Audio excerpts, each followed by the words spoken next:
சீமான் வந்து நாங்க என்ன அவரோட கூட்டணி போயிட்டுமா? ஒரு கல்யாண நிகழ்ச்சியில தலைவர் போறாரு, அந்த நிகழ்ச்சிக்கு திரு சீமான் வராரு, பக்கத்துல உட்காந்துக்கிறாங்க. திரு சீமான் அவர்கள் 2 நாள் கழிச்சு எங்களை திட்டதான் போறாரு. ஆனா நான் திருமாவளவன் சொல்றது எனக்கு இன்னைக்கும் கோபம் தான். சீமான் அவர்கள் கலைஞர் சிலையை உடைப்பான்னு சமாதி இடிப்பான்னு இன்னைக்கு கூட திருமாவளவன் சோசியல் மீடியா பேஜ்ல போய் பார்த்தா அந்த அவர் பேசின பேச்சு அவரே சொல்லிட்டார், நம்ம கட்சிக்கார் யாரும் நம்ம கூட்டணி வெற்றிக்காக வேலை செய்யலன்னார். சோ குழப்பத்தை உருவாக்கும் தவறு. விஜய் எவ்வளவு தவறான அரசியல் பேசுறது, எவ்வளவு அநாகரிகமா, எவ்வளவு கேவலமா பேசினதுன்னா கண்டிச்சுக்கலாம். இந்த வன்னியரசு பேசுற பேச்செல்லாம் நீங்க பாத்தீங்களா? என் கட்சிக்காரன் இல்லன்னா என் கட்சி ஓட்டுலானா ஜெயிச்சிருப்பியா? நான் வன்னியரசு கேக்குறேன், நீங்க ஜெயிச்சிருப்பீங்களா? ஒழிக்கப்பட வேண்டிய ஒரு நபர் அரசியல் இருந்து யாருன்னு கேட்டா முதலமைச்சர் திரு விஜய். அரசியலுக்கு வரக்கூடாத ஒரு மனிதர் குரங்கு கையில பூமாலை கிடைச்ச மாதிரி சிஎம் பதவி கஷ்டம் அந்த ஆள் என்ன ஆட்டம் போட்டுக்கிறாரு. அவர் விமர்சனம் பண்ணுவாங்க. உதயா சொன்னது என்ன தப்புக்குது? பல சோபாக்கள் வீட்டுக்கு போச்சு பேசுறாங்கன்னாங்க. உண்மைதான். இதுல போய் என்ன ஆகுது? சோபாக்கள் தான் போயிட்டே தான் இருக்குது. உண்மைதான் அது. வைகோ அவர்கள்லாம் கருணாநிதி அவர்கள் என் கையை பிடிச்சி ஸ்டாலினை பார்த்துக்கோன்னு சொல்லிட்டு போனவர். ஆனா அவர் வெளியே வந்த உடனே திமுக என்பது கரப்ஷன், கலெக்ஷன், கமிஷன், கட்டிங் இதெல்லாம் ஒரு மனுஷனா சார்? சார் அவெல்லாம் ஒரு மனுஷனா சார்? அந்த மாதிரி அந்த ஆள் போகாத கட்சிக்கு தாங்க நான் கேக்குறேன். வைகோ போகாத ஒரு கட்சி இருக்குதா? இருங்க, வைகோ மாதிரி துண்டு போடலாம். அப்பதான் எனக்கு அந்த வைகோ மாதிரி பேசணும். நீயும் உன் புள்ளையும் தும்பஞ்சொடிய தூக்கு போட்டு தூங்க வேண்டாம். உங்களுக்கு ஒரு கொள்கை இல்ல.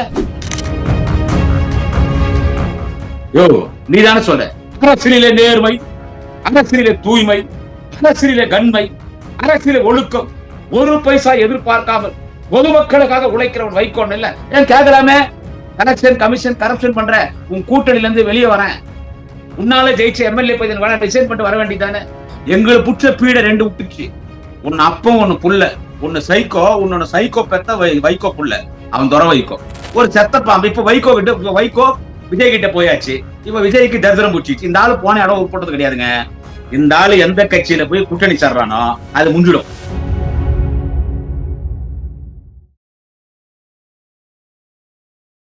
இளையபாரத நேயர்களுக்கு வணக்கம். இன்னைக்கு நம்ம நேர்காணல நம்ம சிறப்பு ஒரு விருந்தினர் திமுகவின் நட்சத்திர பேச்சாளரான குடியாத்தம் குமரன் சார் அவர்கள் தான். சார் வணக்கம் சார். வாழ்க சார். எப்படி சார் இருக்கீங்க? நல்லா இருக்கேன். திமுக இருக்கிறனால நல்லா இருக்கு. Okay sir. சார் இப்ப இப்ப திமுகவோட கூட்டணி கட்சிகள் தான் இப்ப மிகப்பெரிய ஒரு பிரச்சனையா பார்க்கப்படுது திமுகவுக்கு. முக்கியமா திருமாவளவன் அவர்கள் ஸ்டேஜ்ல பேசும்போது சீமான் அவர்கள், அதாவது கலைஞரோட பேனா சிலையை உடைப்பேன்னு சொன்ன அவரை நண்பரா ஏத்துக்கிறீங்க, என்ன எதிரியா பாக்குறீங்களே அப்படின்ற மாதிரி ஒரு குற்றச்சாட்டை வைக்கிறாரு சார். எதனால திருமாவளவன் அந்த அளவுக்கு பாக்குறீங்க? இல்ல நம்ம ஒண்ணு அவர் மேல என்னைக்கு மரியாதை உண்டு, அவர் மேல தலைவருக்கும் மரியாதை உண்டு, அண்ணன் உதயா அவர்களுக்கும் மரியாதை உண்டு. சீமான் நாங்க என்ன அவரோட கூட்டணி போயிட்டுமா? ஒரு கல்யாண நிகழ்ச்சியில தலைவர் போறாரு, அந்த நிகழ்ச்சிக்கு திரு சீமான் வராரு, பக்கத்துல உட்காந்துக்கிறாங்க. பக்கத்துல உட்காந்துருக்கும் போது பேசுறாங்க. அதே மாதிரி இன்னொரு கல்யாண நிகழ்ச்சியில போகும்போது எங்கள் இயக்கத்தினுடைய தலைமை நிலைய செயலாளர் அண்ணன் துறைமுக காஜா அவருடைய இல்ல திருமணத்துக்கு போகும்போது அங்க திரு சீமான் வராரு, அண்ணன் உதயா வராரு. 2 பேரும் பார்க்கும்போது ஹக் பண்ணிக்கிறாங்க. அது ஒரு அரசியல் நாகரிகம் தானே. அது ஹக் பண்ணிக்கிறாங்க 2 பேர். அவர் இவர் கைப்பிடிக்கிறாரு. மேடைக்கு ஒன்னா போறோம். அப்புறம் 2 பேரும் அங்க மேடையில பேசிக்கிறோம். அதை தாண்டி நாம் ஏதாவது திராவிட முன்னேற்ற கழக நிகழ்ச்சிகளில் அண்ணன் சீமான் பங்கேற்றிருக்காரா, இல்ல திரு சீமானோட நிகழ்ச்சியில அண்ணன் உதயநிதியோ திராவிட முன்னேற்ற கழகத்தின் நிர்வாகிகளோ என்னை போன்ற பேச்சாளர்கள் பங்கேற்கிறார்களா, இல்லை அண்ணன் உதயா அவர்கள் இனி வரும் காலங்களிலே தேர்தலில் திராவிட முன்னேற்ற கழகமும் நாம் தமிழர் கட்சியும் கூட்டணியிலே நாங்கள் போட்டியிட போகிறோம், 2 பேரும் ஒன்றாக சேர்த்து விஜயை வீழ்த்துவோம்னு சொல்லியிருக்கிறோமா? அதெல்லாம் எதுவும் கிடையாது. அவர் மேடையில பேசும்போது திரு சீமான் என்ன சொல்றாருன்னா, திமுக இதுவும் வேணும், இதுக்கு மேலேயும் வேணும். அவங்க அரசியல் கரெக்டா பண்ணி அன்னைக்கே விஜய் 41 பேரை அந்த இறப்புக்கு காரணமாக இருந்தார். ஒரே ஓட்டம் ஓடினாரு. அன்னைக்கு அவர் மேல எஃப்ஐஆர் போட்டுக்கணும். தேவையில்லாத உதவாத செத்த போன காங்கிரஸ் எல்லாம் நீங்க வாழ வச்சீங்க. இது உங்களுக்கு இதுவும் வேணும், இதுக்கு இதுவும் வேணும். திமுக இல்லைன்னா காங்கிரஸ் எம்பியா இருக்க முடியுமா? அப்படியெல்லாம் அவர் பேசினாரு. திமுக நினைச்சிருந்தா விஜயத்துக்கு உள்ள போட்டுக்கலாமே, அவங்க ஏதோ விட்டாங்க உங்களுன்னு. சோ அது ஏடிஎம்கேவும் பேசுறாங்களே. எங்களுக்கு கடுமையா விமர்சனம் பண்ற இவரு ராஜேந்திர பாலாஜி நேற்று என்ன சொல்றாரு? ஸ்டாலின் கோவம் வந்தா அவங்க ஆட்சி அவ்வளவுதான்றாரு. அதுதான் இவரும் சொல்றாரு. யாரு? ஐயோ எங்களை உதயகுமார் பேசாத பேச்சா? நம்ம மதுரை உதயகுமார் முன்னாள் அமைச்சர், முன்னாள் எதிர்கட்சி துணைத் தலைவர். இன்னைக்கு அவரு என்ன சொல்றாரு? திரு செல்லூர் ராஜு என்ன சொல்றாரு? சோ விஜய் எதிர்க்கும் போது திமுக அழிச்சிருக்கலாமே, விஜய் விட்டுட்டீங்களே. அப்ப திமுக பேசுறதுனால நாங்க ஒன்னும் சீமானோட நாங்க ஒன்னும் கூட்டணி போலையே. 2 நாள் கழிச்சு அவர் எங்களை கண்டிப்பா திட்டதான் போறாரு. திரு சீமான் அவர்கள் 2 நாள் கழிச்சு எங்களை திட்டதான் போறாரு. அதனால நான் திருமாவளவன் சொல்றது எனக்கு இன்னைக்கும் கோபம் தான். சீமான் அவர்கள் கலைஞர் சிலையை உடைப்பான்னு சமாதி இடிப்பான்னு தான். சரி, நான் திருமாவளவனோட ஒரு கேள்வி கேட்கிறேன். நான் அவர் மீது நிறைய மரியாதை உண்டு. திமுக அவர் மீது மரியாதை வச்சிருக்கு. நீங்க திமுக மேல கோச்சுக்கிறீங்க, என்ன ஒரு எங்களை விமர்சனம் பண்றீங்களா? கூட்டணி வார்த்தை பேசினார்ல அண்ணன் சீமான் அவர்கள். ஒண்ணு வேணாம் சார், இப்போ கூட்டணி பேசுறோம் சார், ஒரு ரூம் கொள்ளமா நம்ம கூட்டணி பேசுவோம். தளபதி எங்க தலைவர், அன்பு தலைவர், என்னாலும் மக்களின் முதல்வர் அன்பு தலைவர் தளபதி ஸ்டாலின் அவர்கள், அவர் ஒரு குழு அமைச்சிருந்தார், கட்சியினுடைய முன்னணி தலைவர்கள். அவங்கதான் கூட்டணி எல்லாம் பேசினாங்க. பைனலா டிசைடிங் அத்தாரிட்டி எங்கள் அன்பு தலைவர் தளபதி அவர். ரூம்குள்ள ஒரு கூட்டணி பேசும்போது சண்டை சச்சரவு தான் நடக்கும். நானே பாத்துக்கிறேன். சண்டை இவங்க 5 கேட்பாங்க, 10 கேட்பாங்க. அப்புறமா திமுக வெற்றி பெற தொகுதி, திமுக முக்கியமான தலைவர்கள் தொகுதி, அதையெல்லாம் கேட்பாங்க. சிட்டிங் ஷீட் கேட்பாங்க. அப்ப நிறைய வாக்குவாதம் நடக்கும். என்ன பேச்சு வரும். அதுல திமுக திருமாவளவன் உரிமையா இருக்கிறவங்க உரிமையா பேசுவாங்க. அண்ணன் திருமாவளவன் அவர்கள் திமுக இருக்கிற தலைவர்கள்ட்ட ரொம்ப உரிமையா பேசுவாங்க. சண்டை சிச்சரவுலாம் நடக்கும். இல்ல முடியாது, நாளைக்கு பேசுறேன், வேணான்னு போவாங்க, வருவாங்க, செட் ஆயிடும். இவர் என்ன பண்ணாரு அண்ணன் திருமாவளவன், கூட்டணி பேச்சு இன்னைக்கு நடக்குது இல்ல, வெளியே வந்த உடனே இப்ப குடியாத்துக்கு முறை லைவ் போடுறா இல்ல தினம், அந்த மாதிரி ஒரு லைவ் போடுறது. இந்த லைவ் போடும்போது அவங்க கட்சியினுடைய விடுதலை சிறுத்தை கட்சியினுடைய ஆயிரக்கணக்கான தொண்டர்கள், சோசியல் மீடியால இருக்கிற ஆயிரக்கணக்கான தொண்டர்கள் அதை பார்ப்பாங்க. இன்றைக்கு போனேன், கூட்டணி பேசினேன், உடன்பாடு சரியாக ஏற்படவில்லை, நாம் கேட்ட தொகுதிகள் நமக்கு கிடைக்கவில்லை, தொகுதிகள் குறைச்சலாகத்தான் நமக்கு கொடுக்க போகிறார்கள், நாம் எதிர்பார்த்த தொகுதிகள் கொடுக்க போவதில்லை, மனம் வேதனையாக இருக்கிறது, சுயமரியாதை தன்மான பிரச்சனை, என்ன செய்வது, வேற வழி இல்லை, வேற எங்க போகுது, நானும் போனேன், எவ்வளவு அவமானப்பட்டேன், கேட்டுக்கொண்டிருக்கிறேன். இப்படி அங்க உள்ள நடக்கிறதெல்லாம் தினம் லைவ்ல பேசும்போது அந்த கட்சி தொண்டனுடைய உணர்வு எப்படி இருக்கும் சொல்லுங்க. நீங்களே அந்த கட்சி தொண்ட உணர்வு எப்படி இருக்கும். நம்ம உள்ள எவ்வளவு நடக்கலாம், அந்த கட்சி தொண்டை என்ன நினைப்பான், அவனுக்கு ஆட்டோமேட்டிக்கா திமுக மீது வெறுப்பு வந்தே வரும். அதுல சிலர்லாம் என்ன பண்ணிட்டாங்க, சோசியல் மீடியால திமுக கூட்டணி வேணான்னு திமுக விமர்சனம் பண்ண ஆரம்பிச்சாங்க. இவரு இப்படி ஒரு லைவ் போட போனதான். அப்புறமா 8 சீட்டு வாங்கி 8 தான் நம்ம கொடுத்துறாங்க. என்ன ஆகி போச்சுன்னா, அவங்க கட்சியில இருக்கிற ஓட்டர்ஸ், எங்களுக்கு 60% விடுதலை சிறுத்தைகள் ஓட்டர்ஸ் இருக்குல்ல, விடுதலை சிறுத்தைகளுக்கு என்று இருக்கிற வாக்கு வங்கி எங்களுக்கு வரல, விஜய்க்கு போச்சு. இது யாரும் சொல்ல மாட்டாங்க, நான் சொல்றேன். அவரு கோவம் வருது, அது காரணம் அவருதான். அவரே சொன்னார். யாரு? மரியாதைக்குரிய எழுச்சி தமிழர் அண்ணன் திருமாவளவன் சொன்னார், தேர்தல் முடிஞ்ச பிறகு நமது திமுக கூட்டணி கட்சிகளுக்கு நமது விடுதலை சிறுத்தைகள் வேலை செய்யலன்னு சொன்னாரா இல்லையா? அவரு அவரே சொன்னார். இன்னைக்கு கூட திருமாவளவன் சோசியல் மீடியா பேஜில போய் பார்த்தா அந்த அவர் பேசின பேச்சு அவரே சொல்லிட்டார், நம்ம கட்சிக்கார் யாரும் நம்ம கூட்டணி வெற்றிக்காக வேலை செய்யலன்னார். சோ குழப்பத்தை உருவாக்கும் தவறு. சரி, அதன் பிறகு என்னாச்சு, விஜய்க்கு மெஜாரிட்டி இல்ல, மைனாரிட்டி தான். எல்லாம் தலைவரை கேக்குறாங்க, என்ன பண்றது. ஒரு கட்டத்துல தலைவர் என்ன பண்ண, வேற வழி இல்ல, விஜய சிஎம் வரட்டும், எங்க தலைவர் தளபதி விஜய சிஎம் வரட்டும், கவர்னர் ஆட்சி வந்துட்டா அது கிட்டத்தட்ட பிஜேபி ஆட்சி மாதிரி தான், தமிழ்நாடு ஒரு மாதிரி ஆயிடும், அதனால விஜய் சிஎம் ஆகட்டும், போங்க நீங்க எல்லாம் ஆதரவு கொடுங்கன்னாரு. அவங்களும் என்ன சொல்றாங்க, எல்லா கட்சி, கம்யூனிஸ்ட்ல இருந்து, விடுதலை சிறுத்தைகள் இருந்து, ஐயுஎம்எல் இருந்து, எல்லாமே எல்லா கட்சிகளும் என்ன சொல்றாங்க, அவரு சொல்லிதான் ஆதரவே கொடுத்தோன்றாங்க. திமுக தலைவர் தளபதி மு.க. ஸ்டாலின் சொல்லிதான் ஆதரவே கொடுத்தோன்றாங்க. இவரு நைட்டு வராரு, ஆதரவு கொடுக்கிட்டான், போய் கொடுன்றார். அமைச்சருடைய இடம் பெறணும், வன்னியரசு எனக்கு அமைச்சர் பதவி வேணும்னு கரெக்டா பண்றாரு. போங்க, அந்த அமைச்சர் இடம் பெறணும், அமைச்சர் பதவி கொடுத்தாச்சு, எல்லாம் ஆயிடுச்சு. ஆயிட்ட பிறகு விஜய் எவ்வளவு தவறான அரசியல் பேசுறது, எவ்வளவு அநாகரிகமா, எவ்வளவு கேவலமா பேசுறது, நீங்க கண்டிச்சுக்கலாம். இந்த வன்னியரசு பேசுற பேச்செல்லாம் நீங்க பாத்தீங்களா? திருப்பி அடிப்போன்றது. நான் என் கட்சிக்காரெல்லாம் நீ ஜெயிச்சிருப்பியா? எங்க அவர் திண்டிவனத்துல எம்எல்ஏ, அவர் என் கட்சிக்காரன் இல்லைன்னா என் கட்சி ஓட்டுலானா ஜெயிச்சிருப்பியா? நான் வன்னியரசு கேட்கிறேன், நீங்க ஜெயிச்சிருப்பீங்களா? நீங்க முதலமைச்சரான உடனே நீங்க உங்க அறிக்கை போறதுக்குள்ள எங்க தலைவர் தளபதி உங்களுக்கு போன் பண்ணி வாழ்த்து சொல்றாரு. அப்படி இருக்கும்போது நீங்க எங்களை விமர்சனம் பண்ற போது அதுக்கு நாங்க பதில் சொல்ற இடத்துல தான் இருக்கணும். என்ன சொல்றீங்க, திடீர்னு கூட்டணி இல்லன்றார் அண்ணன் திருமாவளவன், கூட்டணி இல்லன்றார். அப்புறமா திமுகவோட நட்போடு இருக்கிறான்றாரு. அப்புறமா என்ன சொல்ற, 2 நாளைக்கு முன்னால திமுகவும் தாவேகாவும் ஒண்ணு சேரணும் ஆல் இண்டியா பாலிடிக்ஸ்ல. நாங்க ஒரு மெச்சூர்டு லீடர், அண்ணன் திருமாவளவன் ஒரு மெச்சூர்டு லீடர். அவர்கள இப்படி அதேபடி நாங்க இன்னைக்கு எங்களுக்கு அதிமுக விட பிஜேபி விட எங்களுக்கு இன்னைக்கு நம்பர் 1 எதிரி யாருன்னு கேட்டா, ஒழிக்கப்பட வேண்டிய ஒரு நபர் அரசியல் இருந்து யாருன்னு கேட்டா முதலமைச்சர் திரு விஜய். அரசியலுக்கு வரக்கூடாத ஒரு மனிதர் குரங்கு கையில பூமாலை கிடைச்ச மாதிரி சிஎம் பதவி கஷ்டம் அந்த ஆள் என்ன ஆட்டம் போட்டுக்கிறாரு. அவரு கூட சேர்ந்து நாங்க ஆல் இண்டியா பாலிடிக்ஸ்ல தாவேகா திமுக ஒண்ணு சேரணுமா, இப்படியும் இல்ல அப்படியும் இல்ல. அவர் பேசுறது கரெக்டான அவரே யோசிக்கணும். அவரே யோசிக்கணும். அவர் மத்தவங்க மாதிரி கிடையாது. அவர் என்ன ஜோசப் விஜய், அவர் ஒரு அடிப்படையில இருந்து கீழே இருந்து வந்த ஒரு லீடர். திருமணம் கூட செய்து கொள்ளாமல் இன்னைக்கு தலித்தின மக்களுக்காக உழைத்துக் கொண்டிருக்கிற ஒரு தலைவர். அவர் இப்படி மாறி இருக்கிறாரு. அவர் இப்படி மாறி இருக்கிறாரு. அவர் விமர்சனம் பண்ணுவாங்க. உதயா சொன்னது என்ன தப்புக்குது? பல சோஃபாக்கள் வீட்டுக்கு போச்சு பேசுறாங்கன்னாங்க. அது உண்மைதான். இதுல போய் என்ன ஆகுது? சோஃபாக்கள் தான் போயிட்டே தான் இருக்குது. உண்மைதான் அது. அது உண்மைதான். ஆனா திருமாவளவனோட நல்ல ஸ்டாண்ட் எடுக்கணும். ஆனா ஒண்ணு அவர் அப்படிதான் பண்ண முடியுங்க. ஏன்னு கேளுங்க. இப்போ அவர் நான் விஜய் கட்சியில் கூட்டணியில இருந்து நான் வெளியே வரேன்னு சொல்றாருன்னு வச்சுங்க. நான் திருமாவளவன் சொல்றாருன்னு வச்சுங்க ஒரு பேச்சுக்கு. அங்க 2 எம்எல்ஏஸ் இருக்காங்க இல்ல. ஒண்ணு வன்னியரசு இருக்காரு, இன்னொருத்தர் பேர் எனக்கு ஞாபகம் இல்ல. இன்னொரு விடுதலை அவர் காங்கிரஸ்ல இருந்து காங்கிரஸ்காரர் தான். அவர் 2 பேர் இருக்காங்க, 2 எம்எல்ஏஸ். 2 எம்எல்ஏஸும் அந்த திருமாவளவன் நான் கூட்டணியில இருந்து வாபஸ் பெற வெளியே வரேன்னா அவங்க 2 பேரும் வரமாட்டாங்க. வரமாட்டாங்க. வன்னியரசு நான் வெளியே மாட்டேன், நான் தாவேகால சேரேன்னு சேர்ந்துருவாரு. இன்னொரு எம்எல்ஏ விடசத்துல அவரும் நான் தாவேக போறேன்ட்டாரு. இவரு தன்னந்தனியா வெளியே வந்து அசிங்கப்படுவார். அதனால அவர் வழியவர் அங்கதான் இருந்தார். அவரு அங்கதான் இருந்தார். திமுகவுக்கு துரோகம் பண்ணாங்க சார். எல்லாரும் துரோகம் பண்ணாங்க திமுக. Correct sir. இப்ப துரோகம் பண்றோம் அப்படின்னு சொல்லும் போது இப்போ வைகோ அவர்கள்லாம் வந்து கருணாநிதி அவர்கள் என் கையை பிடிச்சி ஸ்டாலினை பார்த்துக்கோன்னு சொல்லிட்டு போனவர். ஆனா அவர் வெளியே வந்த உடனே திமுக என்பது கரப்ஷன், கலெக்ஷன், கமிஷன், கட்டிங் இதெல்லாம் ஒரு மனுஷனா சார்? சார் அவெல்லாம் ஒரு மனுஷனா சார்? ஏதோ திருமாவளவனை பேசுறீங்க.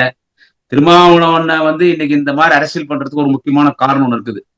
அது வெளியே சொல்றது வேணாம். அவரையும் அசிங்கப்படுத்துற மாதிரி ஆயிடும். நான் அசிங்கப்படுத்த விரும்பல. ஏன்னா தலித் லீடர்னா தலித் சமுதாயத்துக்கு நல்லது பண்ண ஒரே தலைவர் உலகத்துல எங்க தலைவர் டாக்டர் கலைஞர் தான். அதுக்கடுத்து தலித் மக்களுக்காக குரல் கொடுத்த தலைவரா இருந்தாரு. ஆனா இன்னைக்கு அது எப்படி ஆகி போச்சுன்னா விஜய் தான் பல தலித் எம்எல்ஏக்கள் ஆக்கிட்டாரு. பொது தொகுதியில தலித்துகளுக்கு எம்எல்ஏ ஆக்கினாரு. பல அமைச்சர்களை தலித்து கொடுத்துட்டாரு.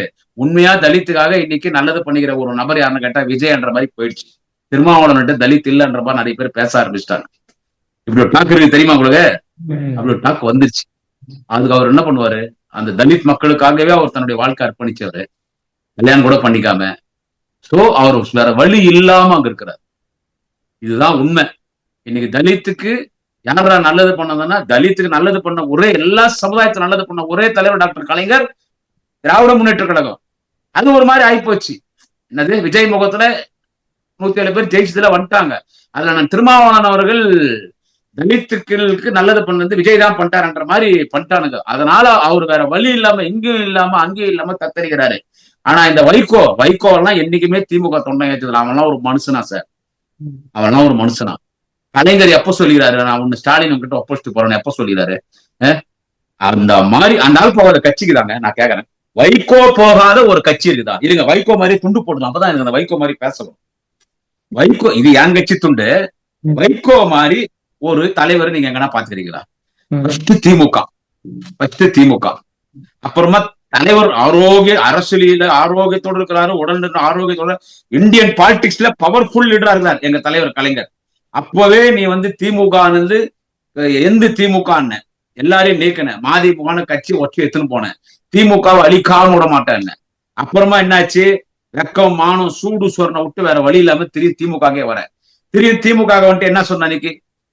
நான் வாழ்நாளிலே செய்யக்கூடாத தவறை செய்து விட்டேன். திராவிட முன்னேற்ற கழகத்திலிருந்து வெளியேறியது மிகப்பெரிய தவறு. அண்ணன் கலைஞர் தான் இனி என்னுடைய தலைவர். அண்ணன் கலைஞருக்காக நான் உயிர் தியாகம் செய்வேன். மதிமுக திராவிட முன்னேற்ற கழகத்தின் ஒரு கிளையாக இருக்கும் சொன்னேன். இங்க இருந்த ஆச்சா. அப்புறமா என்ன பண்ண? ஜெயலலிதா கிட்ட போனேன். போயிட்டு தங்க தாரகை அம்மையார் செல்வி சகோதரி ஜெயலலிதா அவர்களே, உங்களின் பாதுகாப்பு கவசமாக, உங்களின் அண்ணனாக, உங்களுக்காக உயிர் கொடுப்பேன். மதிமுக உங்களை பாதுகாக்கும். அந்த அம்மா செருப்பால் அடிச்சதுக்கு பொடலன்னு உள்ள போச்சுன்னு நினைக்கிறேன். ஆச்சா. அப்புறமா என்ன பண்ண? எங்க தலைவர் கலைஞர் போய் பொடால இருந்து வெளியே கொண்டு வந்தார். பூந்தமல்லி ஜெயில வா வெளியே வான். இங்க வந்துட்டு இங்க இருந்துட்டு 2வது முறை செய்த தவறை அண்ணன் கலைஞர் மன்னித்து விட்டார். இனி திராவிட முன்னேற்ற கழகத்தோட தான் கூட்டணி. ஏதோ ஒரு மாநாடு நடக்கும் போது அப்படியே போயிட்ட தெரியும். வேற செருப்பால் அடிச்சாங்க. அப்புறமா அந்த நல்ல மனுஷன் யாரு? விஜயகாந்த். அங்க போய் கேப்டன் விஜயகாந்தை தமிழகத்தின் முதலமைச்சர் நாற்காலியில அமர வைக்காமல் வைகோ ஓய மாட்டார். இனி கேப்டன் தான் தமிழ்நாடு அரசியலை நிர்ணயிப்பார். திரையுலகத்தில் மட்டும் ஒரு கேப்டன் இல்லை, இனி சினிமாவிலும் அவர்தான் கேப்டன். அவர் சொல்லி முடிச்ச அப்புறமா தெரியும் திமுக வந்த அண்ணன் கலைஞரிடத்தில் அன்றைக்கு தளபதி ஸ்டாலின் ஒப்படைத்து விட்டார். தளபதி ஸ்டாலின் தான் இனி தமிழ்நாட்டின் நிரந்தர முதல்வர். பல பிரதமர்களை உருவாக்கினார் அண்ணன் கலைஞர். இனி எல்லா பிரதமர்களை உருவாக்க போகவர். இனி தம்பியாக இருந்த ஸ்டாலின் தளபதி என்னுடைய தலைவன், உங்களோடு தான் இருப்பேன். இந்த மண்ணுலகில் வாழும் வரை வைகோ உங்களோடு தான் பயணிப்பேன், உங்களுக்கு பாதுகாப்பு கவசமாக இருப்பேன். என்ன இங்க ஜெயிச்ச, இப்ப விஜய் கிட்ட போயிட்ட, அங்க போயிட்டு அவர்கள் தாவேக அரசை எதிர் தரப்பிலிருந்து வருகிற கணைகளை தடுக்கிற மதிமுக உங்களுக்கு பாதுகாப்பு கவசமாக இருப்பேன்னு சொன்ன. நீயும் உன் புள்ளையும் தும்பஞ்சொடியை தூக்கு போட்டு தூங்க வேண்டாம். உங்களுக்கு ஒரு கொள்கை இல்ல, பணம் கொடுத்தா என்ன நீ போகாத கூட்டணிக்குதான் தாடி துப்புறாங்கயா கோபால்சாமிய. அந்த பிரஸ் மீட்டுக்கு எல்லாம் போகும்போது கிண்டல் பண்றாங்க பாருங்க. பிரஸ் ரிப்போர்ட்டர்ஸ் உங்களை மாதிரி யூடியூப் ரிப்போர்ட்டர்ஸ் எல்லாம் போறாங்க இல்ல, வைகோ எப்படி டென்ஷன் பண்றாங்க பாத்தீங்களா? ஏன்னா நான் கேக்குறேன், வைகோ கேக்குறேன், மிஸ்டர் வைகோ திராவிட முன்னேற்ற கழக கூட்டணியில இருந்து ஏன் வெளியே வந்தீங்க? உங்களுக்கு நல்ல மரியாதை கொடுத்தாங்களா? என்ன செய்வது? அங்கே கலெக்ஷன் கரப்ஷன் கமிஷன் இருக்கிறது, அதனாலதான் நான் வெளியே வந்தேன். அங்க ஒரு பத்திரிகையாளர் கேட்டார், அங்க 5 வருஷம் எம்எல்ஏவா இருந்தியே, ஆளுங்கட்சியில் அவங்க கூட இருந்தியே, அப்ப உனக்கு தெரியலையா கலெக்ஷன் கமிஷன் கரப்ஷன்? அது எப்படி ஒரு கட்சியிலே கூட்டணியில இருந்து கொண்டு அந்த கூட்டணி விமர்சனம் செய்வது? யோ நீதானே சொல்ற, அரசியலிலே நேர்மை, அரசியலிலே தூய்மை, அரசியலிலே கண்மை, அரசியலே ஒழுக்கம், ஒரு பைசா எதிர்பார்க்காமல் பொதுமக்களுக்காக உழைக்கிறவன் வைகோன் இல்ல. ஏன் கேட்கலாமே, கலெக்ஷன் கமிஷன் கரப்ஷன் பண்ற உன் கூட்டணியில இருந்து வெளியே வரேன், உன்னால ஜெயிச்ச எம்எல்ஏ பையன் டிசைன் பண்ணிட்டு வர வேண்டியதானே? உன் பையன் துறை வைக்கோ, அவனுக்கு இருக்கிற கொழுப்பு எங்களுக்கு பிடிச்ச பீடை விட்டுடுச்சான். யாரு? துரை வைக்கோ. எங்களுக்கு பிடிச்ச பீடை, எங்களுக்கு பிடிச்ச பீடை 2 விட்டுச்சு. ஒன்னு அப்பம் ஒன்னு புள்ள, ஒன்னு சைக்கோ, இன்னொன்னு சைக்கோ பெத்த வைக்கோ புள்ள, அவன் துறை வைக்கோ. எங்களுக்கு பிடிச்ச பீடை விட்டுடுச்சான். எப்படி ஜெயிச்சாந்தாலு? திருச்சியில தீ போட்டு சின்னத்துல நிக்க வச்ச உன்ன, அவன் சுயேட்சையில் நிப்பான். உன்னை தீ போட்டு சின்னத்துல நிக்க வச்சு லட்சக்கணக்கான வாக்கு வித்தியாசத்துல உன்னை எம்பி ஆக்குறது யாரு? தலைவர் தளபதி ஸ்டாலின், அண்ணன் உதயநிதி ஸ்டாலின். அங்க களத்துல இருந்து வேலை பார்த்த எங்கள் கட்சியினுடைய முதன்மை செயலாளர், கட்சியின் முன்னணி தலைவர் அண்ணன் KN நேரு, எங்கள் திமுக தொண்டர்கள். தனியா நின்று உங்க நோட்டா கீழே ஓட்டு வாங்கியிருப்பீங்க அப்பனும் புள்ளியும். இப்போ மதிமுக 2 எம்எல்ஏக்கள் விலைக்கு வாங்கிட்டாங்கன்றாங்க. அவங்க உதயசூரியன் ஜெயிச்சவங்க, அவங்க உதயசூரியன் ஜெயிச்சவங்க. கோபால்சாமி எங்களை விமர்சனம் பண்றதுனால எங்களுக்கு என்ன ஆகுது? அது ஒரு செத்த பாம்பு, அது ஒரு செத்த பாம்பு. இப்ப வைகோ கிட்ட, வைகோ விஜய் கிட்ட போயாச்சு. இப்ப விஜய்க்கு தரித்திரம் பூச்சிச்சு. இந்த ஆளு போன இடம் உட்பட்டது கிடையாதுங்க. இந்த ஆளு எந்த கட்சியில போய் கூட்டணி சேர்றானோ அது முடிஞ்சிடும். இந்த ஆளு எங்க போறான்னு இப்ப அந்த இப்ப என்னன்னு கேட்டீங்கன்னா, இப்ப விஜய் கதை முடிக்க போறது கோபால்சாமி தான். இப்போ ஓட்டு இப்போ விஜய்க்கு என்ன வேணும்? முதலமைச்சர் திரு ஜோசப் விஜய்க்கு என்ன சார் வேணும்? அவருக்கு தேவை தொகுதிகள் வேணும். ரிசைன் பண்ணா ஒரு தொகுதி கிடைக்குது அவருக்கு. இப்ப அவர்கிட்ட 6 தொகுதி இருக்கு. இப்ப 5 தொகுதி தேர்தல் நடக்காதான்ட்டாங்க, ஏன்னா வழக்கு இருக்கிறதுனால. இப்ப அவர்கிட்ட 6 தொகுதி இருக்குது. என்னைக்குன்னா ஒரு நாள் தேர்தல் நடக்கும். இப்போ வைகோ திமுகனால எம்எல்ஏ, இல்லைன்னா நோட்டா கீழே தான் ஓட்டு வாங்கியிருப்பான் சுயேட்சை தான். கடையனூர் எம்எல்ஏ, சீர்காழி எம்எல்ஏ, திமுகனால எம்எல்ஏங்க. இப்ப அவங்க 2 பேர் ரிசைன் பண்ணிடுவாங்க. ஆனா இன்னைக்கு ஜோசப் விஜய் குதிரை பேர் நடத்துறாருன்னு வழக்கு போட்டிருக்கிறோம்னா அதுல ஏவன் சாட்சி யாருன்னு கேட்டா இந்த லூசு அரசியல் கோமாளி, அரசியல் பொப்புன்னு ஜோக்கரு இந்த ஆள் வைகோ தான். ஏன்னா இந்த ஆள் என்ன சொன்னாரு, நான் முதலமைச்சர் விஜய் அவர்களை பனையூரில் சந்தித்து 1.5 மணி நேரம் பேசினேன், ஆக்கப்பூர்வமாக அரசியல் பேசினேன், ஆலோசனைகளை வழங்கினேன். யாரு இவரு? அவருக்கு வழங்கினானோ இடத்திலே முதலமைச்சர் சொன்னார், எங்களோட நீங்கள் கூட்டணி வருவது மகிழ்ச்சி தான், அந்த 2 சட்டமன்ற உறுப்பினர்களை ராஜினாமா செய்யுங்கள் என்று சொன்னார். அங்க பத்திரிகையாளர் அழிச்சு கேட்கிறாங்க, சார் 2 எம்எல்ஏஸ், அதாவது மதிமுக கட்சியிலிருந்து உதயசூரிலிருந்து ஜெயிச்ச 2 MLAs CM Joseph Vijay sir resign பண்ண சொன்னார். போய் பேசியிருக்கிறான் வைகோ. முதலமைச்சர் தான் சொன்னார் இடத்தில் 2 எம்எல்ஏ பதவிகளை நீங்கள் ராஜினாமா செய்யுங்கள், இடைத்தேர்தல் வரட்டும், நானே வருகிறேன் பிரச்சாரத்துக்கு, நான் உங்களுக்கு பிரச்சாரம் செய்யறேன் முதலமைச்சர் ஜோசப் விஜய் சொன்னாரே, அவன் சொன்னதால்தான் ராஜினாமா செஞ்சான்ட்டான். வெட்டாங்க ஆப்பு, சரியான ஆப்பு, சரியா மாட்டி விட்டான் அந்த இடத்துல. ஆளு ஒரிஜினா ஆள் பாத்தீங்கன்னா சும்மா transfer sportsman 2 knock out விட்டுக்கிறார் அப்பனும் புள்ளிக்கும். ஏன்னா எங்களையே போட்டு தரீங்க. உடனே மறுநாள் பத்திரிகையாளர் சந்தித்து, என்னிடத்திலே முதலமைச்சர் ஜோசப் விஜய் சொல்லவில்லையே, அவன் சொல்லவில்லையே ராஜினாமா செய்ய சொல்லி, நான் தானே சொன்னேன் உங்களோட கூட்டணிக்கு வர விரும்புகிறேன். 2 எம்எல்ஏ பதவிகளை நான் ராஜினாமா செய்கிறேன். அதுல இடைத்தேர்தல் மூலம் நீங்கள் பிரச்சாரத்துக்கு வர வேண்டும் என்று முதலமைச்சர் ஜோசப் விஜய் அவர்களை அழைத்து முதலமைச்சர் சொன்னார், அந்த நேரத்தில் பார்க்கலாம் என்று. எனவே முதலமைச்சர் ஜோசப் விஜய் ராஜினாமா பண்ண சொல்லவில்லை, நான் தான் பண்ணேன் அப்படி பச்சை வந்தியா மாத்தி பேசலாம். அந்த வீடியோ இருக்குது இல்ல, முதலமைச்சர் ஜோசப் விஜய் சொல்லிதான் ராஜினாமா பண்ணேன்னு சொன்ன வீடியோ இருக்குது இல்ல. இது அவர் சொல்லல, நானா பண்றேன்னு சொன்ன 2 வீடியோ போட்டு வச்சு செய்யறாங்க. இப்ப கோர்ட்ல என்னன்னு கேட்டா அதான் பேசும், கோர்ட்ல அதான் பேசும். இப்ப இவங்க எப்படி கூட்டணி கட்சியா வருது? கம்யூனிஸ்ட் அவங்க இவங்களை எடுத்து ஆர்ப்பாட்டம் பண்ணிட்டு தான் இருக்கிறாங்க. இப்ப எல்லாம் முன்ன மாதிரி கம்யூனிஸ்ட் இல்லைங்க. கம்யூனிஸ்ட் முன்ன மாதிரிலாம் கிடையாது. இப்ப கம்யூனிஸ்ட் முன்ன மாதிரிலாம் இல்ல. அதுல அந்த IUML இருக்குது பாருங்க, இந்திய யூனியன் முஸ்லீம் லீக். ஐயோ, அதாவது காகிதே மில்ல துவங்கின கட்சிங்க. IUML வந்து காகிதே மில்ல துவங்கின கட்சி. காகிதே மில்லத் கலைஞருடைய மிக நெருங்கிய நண்பர். காகிதே மில்லத் கலைஞருடைய மிக நெருங்கிய கட்சியினுடைய மூத்த முன்னணி தலைவர்கள். காகிதே மில்லத் அரசியலை பயணித்தவர்கள் இருக்கிறேன். அவருக்கு உடல்நிலை சரியில்லாமல் மரணப்படுக்கையில படுத்திருக்கும் பொழுது காகிதே மில்லத்தோட பேசவே முடியாம அவர் சொன்ன ஒரே வார்த்தை கிடைச்சா கலைஞர் கூப்பிடுங்கன்னார். கலைஞர் வந்த போது பேச முடியாம காகிதே மில்லத் கலைஞரிடத்துல சொன்னார், நான் என் உடல் என்னிடமிருந்து பிரிந்து அல்லாவிடத்திலே செல்ல போகிறது, நான் இறக்க போகிறேன், எனக்கு ஒரு மன கஷ்டம், அதை நீங்கள் தான் தீர்த்து வைக்க வேண்டும். என்ன, என் இஸ்லாம் சமுதாயத்தை அனாதையாக விட்டு செல்கிறேன், என் இஸ்லாம் சமுதாயத்தை உங்களிடத்தில் ஒப்படைக்கிறேன், நீங்கள் தான் என் இஸ்லாம் சமுதாயத்தை பாதுகாக்க வேண்டும் என்று சொன்னவுடன் கலைஞர் சொன்னார் காகிதே மில்லத்திட்ட, இது வரலாறு, இது வரலாறு. கலைஞர் சொன்னார் காகிதே மில்லத்திட்ட, இஸ்லாம் சமுதாயத்துக்கு பாதுகாவலராகவும் பாதுகாப்பாளராகவும் இருப்பேன், இஸ்லாம் சமுதாயத்திற்கு ஒரு தீன்மை என்று சொன்னால், ஒரு ஆபத்து என்று சொன்னால், கலைஞர் கருணாநிதி பிணத்தை தாண்டி சென்றுதான் அந்த ஆபத்து அவரை தொடும், இஸ்லாம் சமுதாயத்திற்கு பாதுகையாக இருப்பார், செருப்பா இருப்பார். இன்னைக்கு இந்த காகிதே மில்லத்து அந்த எச்சக்காசுக்கு அந்த சோஃபாக்கு ஆசைப்பட்டு இஸ்லாம் பெண்களை ஈர்த்து விட்டார் முதலமைச்சர் விஜய். என்னையா வார்த்தது? இஸ்லாம் பெண்கள் தான் இன்னைக்கு கூட அவங்க அந்த புர்கா போடாம வெளியே வர மாட்டாங்க, சின்ன பசங்க ஹிஜாப் போடாம வெளியே வர மாட்டாங்க. இஸ்லாம் பெண்கள் ஒரு நடிகரை வந்துட்டு இஸ்லாம் பெண்கள் ஈர்த்துட்டாங்களா, காரி துப்புறாங்க அவங்க எல்லாம். சோ எல்லாமே மாறிட்டாங்க, எல்லா கூட்டணி கட்சி துரோகிகளா மாறிச்சு. நாங்க எல்லாம் நீங்க அதுல வந்து காங்கிரஸ்காரங்கறாம் பாரு, அப்பா அது செத்து போனோம், செத்து போயிடுச்சு. நாங்க எத்தனை பேர் அதை ஐசியூல சேர்த்து அதுக்கு வென்டிலேட்டர் ஆக்சிஜன் எல்லாம் கொடுத்து அதை அப்பப்போ ஜெயிக்க வச்சு கூட்டினது வெளியே நிக்க வச்சோம்.